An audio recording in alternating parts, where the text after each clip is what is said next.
সোনু ওর ফোনে ওর নাম বিভিন্ন রকমের সেভ করা থাকে, কখন নীলাঞ্জনা, কখন ডিমচু, ওর এই নাম বিভিন্ন রকম সেভ করা থাকে। আর বুঝতে পারিনি ও একদিন আমাদের বাড়ি ফোন এসেছে, দেখি সোনু ফোন করেছে। আমাদের বাড়ি না কোথায় বাইরে, ও না বড় বাজারে কিছু দেখি সোনু ফোন করেছে। আমি বলি হয়তো মিতা ফোন করেছে, মানে হাবুলের সোনু সোনু করে ডাকি, হাবুলের ফোন করেছে। তারপরে এই বিয়ের দিনে না তার আগের দিন না দেখি সোনু ফোন করেছে। আমি বলি মিতা বাড়ি বৌদি বাড়ি আছে, সোনুটা তারপর দেখি সে ফোন করেছে সোনু। সোনু চলো ওই গল্পটা বলবো।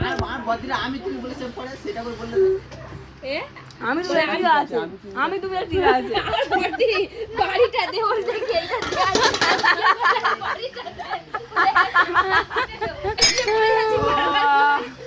আমি তুমি বলে সেভ করে ও বাবা ভালো করে